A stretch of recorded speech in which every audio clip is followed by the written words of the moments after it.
Halo semuanya teman-teman, terima kasih yang sudah bertanya tentang bagaimana protokol kepulangan ke Indonesia di akhir bulan ini ya, libur akhir tahun.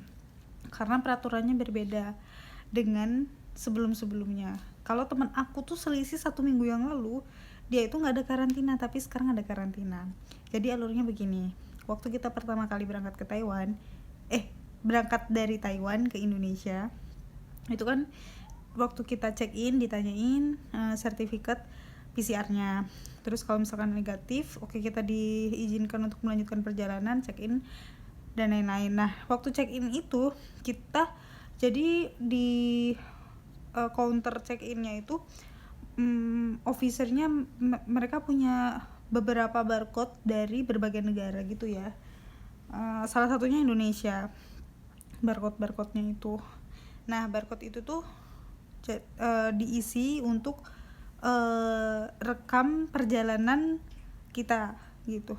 Kalau di Indonesia itu barcode itu diarahkan ke aplikasi namanya eHack, IHAC, eHack gitu. Nah, aplikasi itu nanti kita dibantu sama masnya untuk mengisi kayak nomor seatnya, terus nomor pesawat keberangkatannya dan lain sebagainya. Terus di situ kita juga ngisi data diri, terus 14 hari ini kita kemana aja, negara mana aja yang kita kunjungin. Terus abis itu kita mengalami simptoms apa aja sebelum kita berangkat menuju Indonesia begitu. Nah, setelah selesai itu diisi, nanti muncullah QR code kita gitu ya. Tapi QR code tadi itu sebenarnya udah muncul ya, dimunculin sama mas-masnya gitu ya? Enggak, setelah gitu tuh bisa bikin apa namanya story perjalanan, sertifikat health AHC itu kan juga kan. Iya. Terus Kalau misalkan emang satu kali perjalanan dan menuju Indonesia itu ya buat baru itu langsung ada QR code. pokoknya intinya satu kali rekam perjalanan itu dapat satu QR code itu. Nah, sudah selesai mengisi itu, terus kita check in, kita masuk pesawat, kita terbang ke Indonesia. Nanti sampai di Indonesia itu tadi aku sempat ngerekam waktu aku turun, itu aku coba merekam prosesnya, tapi disuruh menghapus, tidak boleh merekam ya, dihapus mbak. Nah, udah aku hapus, jadi aku tidak punya rekamannya. Jadi aku ceritain begini nih ya, sampai di depan itu kan kita exit dari keluar gate-nya itu. Terus di sana udah ada tempat duduk dengan distance. Aku nggak ngukur itu berapa meter, tapi semoga itu sesuai dengan protokol kesehatan yang diterapkan di Indonesia begitu. Akhirnya semua penumpang duduk di kursi itu. Jadi kayak, tahu nggak sih teman-teman kursi kondangan yang berjajar itu? Nah, kurang lebih begitu, cuman ada distance-nya. Nah, udah duduk di situ, nanti dibagiin form itu isinya, iya, kita disuruh ngisi nama, terus abis itu nomor paspor, terus abis itu nomor paspor, terus abis itu apalagi yang nama, nomor paspor, umur kita berapa ya, udah itu aja. Terus abis itu setelah kita ngisi itu, nanti mbaknya, si officernya seperti volunteer gitu, nanti dia akan nyekan QR code di e-hack kita itu. Nanti ditandain e-hack oke, kalau udah di scan e-hack oke. Terus abis itu kita tunjukin ke bagian apa ya, kayak satgas gitu ya. Jadi ke counter satgas. Setelah tadi itu kita keluarkan dari e-gate itu, dari e-gate itu dia langsung ke scan QR. Terus habis scan QR itu kita ke satgas counter. Dari satgas counter itu mereka ngisi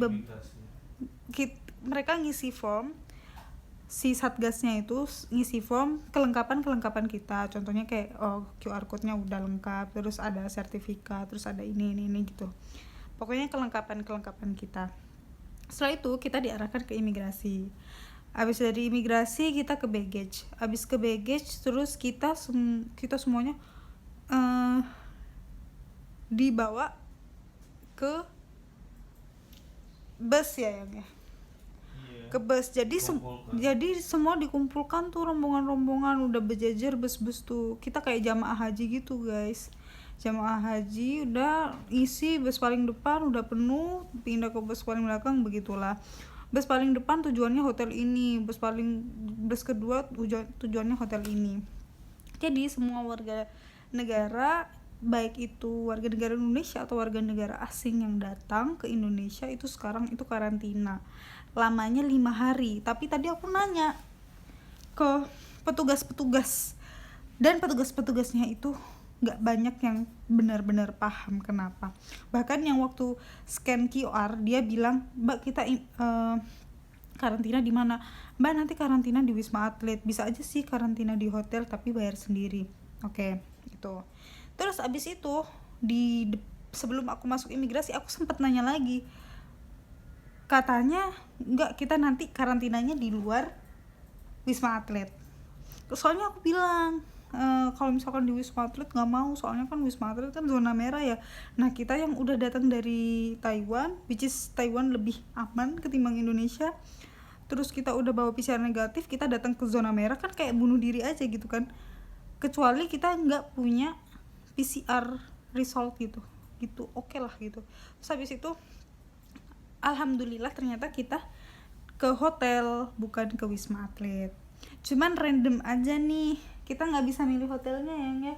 Jadi ya udah, kita misalkan kita datang duluan tuh, berarti kita ngisi bus nomor berapa, bus nomor 1, ya udah bus nomor 1 tujuannya ke sini. Nah, kebetulan aku di salah satu hotel di daerah Gatot Subroto. Nah, nggak boleh direview guys tempat ini, jadi aku nggak akan nge-review hotelnya kayak gimana, cuman kalian bisa lihat lah, hotelnya bagus kayaknya, bintang 3 bintang 4 gitulah, setara kayak Fave Hotel dan lain-lain itu, sebegitu. Begitu sampai di hotel terus antri ya yang ya. Nah, itu ngisi apa yang?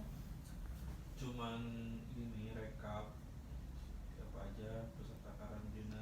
Ngerekap peserta karantina. Ngasih identitas, paspor. Oh, ngasih lihat pasportnya. Terus Ngasih nomor yang bisa dihubungi. Ngasih nomor yang bisa dihubungi, dan kalau bilang kalau misalkan ada pantangan makanan apa gitu ya. Alergi ya. Karena di sini kan namanya karantina, makanannya disediakan ya dari sarapan sampai makan malam begitu. Dan untuk warga negara Indonesia itu gratis selama 5 hari. Konon katanya nanti di hari besok ya, berarti sebenarnya hitungan 5 hari itu nggak tahu dari hari apa. Tadi kita udah nanya ke petugas di hotel dan dia juga nggak tahu ya yang ya. Iya, karena mereka cuman mengakomodasi dan ingin memberikan fasilitas aja. Iya betul, karena setiap kita ditanya nanti dia selalu bilang, para petugas itu bilang, kita hanya menjalankan ini gitu, kita hanya menjalankan perintah, kita hanya menjalankan aturan gitu. Kalau misalkan aku tanya kenapa 5 hari, alasannya karena menunggu swab test. Nah, kalau misalkan kita ambil swab test yang same day bisa nggak bisa. Jadi swab testnya semua seragam, satu itu, nggak bisa order swab test di tempat lain. Swab testnya ya udah yang disediakan sama pemerintah itu gitu. Itu 5 hari. Nah, kalau misalkan hitungan 5 hari itu dari hari ini, dari pertama kali kita datang, berarti hitungannya di hari kedua kita bakalan swab test. Karena katanya besok itu Satgas datang ke hotel, itu mau PCR ya, swab test ya, swab test PCR. Habis itu dari situ nunggu hasil. Nah, biasanya hasilnya itu 3-4 hari, makanya karantinanya itu 5 hari total begitu. Setelah kita masukin data diri ke resepsionis hotel, kita dikasih kunci kamar. Terus ya udah, kita di setiap depan pintu kamar itu disediakan meja, semua makanan ditaruh situ, dan nggak boleh pesan GoFood. Padahal tadi aku udah berencana GoFoodin nasi padang, tapi nggak boleh. Jadi nggak boleh GoFood guys, harus pesan makanan yang ada di hotel ini, sedangkan makanannya tuh ya tahu sendiri kan makanan hotel itu seberapa.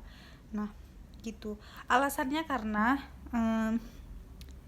kalau pesan makanan di GoFood mereka tidak bisa menjamin masakan itu tuh sesuai dengan protokol kesehatan atau enggak. Jangan-jangan kalau tidak sesuai dengan protokol kesehatan lalu kita tercemar nih, misalkan nih aku pesen di warung Padang apa gitu kan, terus mereka tidak menjaga protokol kesehatan, makanannya tercemar, ada virusnya, aku malah kena COVID gara-gara makan makanan dari luar gitu. Nah itu dikhawatirkan akan menciderai si hotelnya sendiri. Begitulah kurang lebih intinya, mereka pengen menjaga protokol kesehatan gitu, makanya cuma boleh pesen makanan dari sini. Ya, jadi kurang lebih seperti itu ya peraturannya. Kalau misalkan teman-teman ada pertanyaan, silakan bertanya di kolom komentar atau DM ke aku di Instagram, boleh bebas. Nanti aku akan menjawab di video selanjutnya. Thank you.